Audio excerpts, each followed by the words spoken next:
Welcome to Web 801. My name is Nate Moeller. Our main objective at Web 801 is to turn your current brochure website into a profitable employee. In today's video, we're going to talk about how to resize images for your new website. The first thing I'll do is I'm going to go to the home page.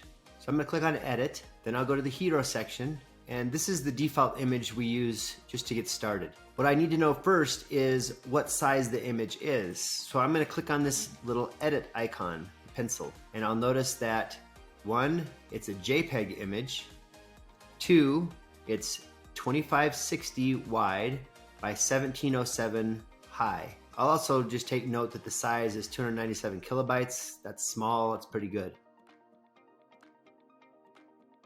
Next thing we'll do is go to a website like Unsplash. Unsplash is a royalty-free image directory. And here I'm going to type in homes. On Unsplash especially, at the top they're going to show me an iStock link. If I click on these, it'll take me to iStock. It is an affiliate link, so Unsplash would get paid if you bought those, but these are purchasable images. But the ones below are royalty-free, which means we can use them on our website. So I'm going to use this one. I'm going to click on that image, and then I'm going to download this image for free to my computer. Once I've done that, the next place I'm going to go is canva.com. There's two different versions of Canva. There's a Canva Basic, which is free. You can learn more about that at the plans and pricing.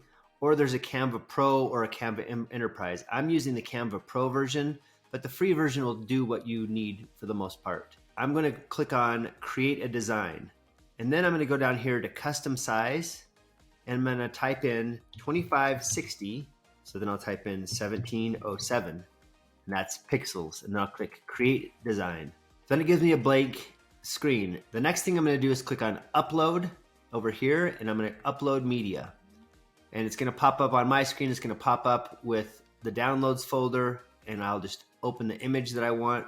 There it is. It's going to upload to my computer. And I'll click in like this. By default, it's going to make that image smaller than the size. So I'm just going to click on one of the corners and drag that. And if I watch the numbers, the width and height, I know that 2560 is what I'm targeting, so I can do that and then just pull it. And that's pretty good. Or I can even pull it a little bit bigger just in case. And then I can make sure it's centered.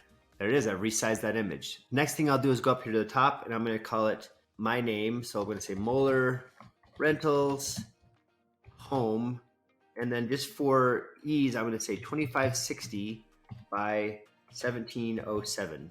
That way I just know what the image size is. Then I'll click Share, then Download. And the first thing I'll do is click on File Type and change that to a JPEG. And then I'll click Download. And then it's going to download that image to my screen. Once I've downloaded, I'm going to then go back to my website. I'm going to X out of this, and instead of clicking the Edit tool, I'm going to click the X and remove it. Then I'll click Add Image, and I'll see the media library, and I'll see Upload Files. I'm going to click Upload Files, select Files. Then it's going to open up, for me, my download screen. I'm going to find the image that I just downloaded and click Open, and that image is going to show right here.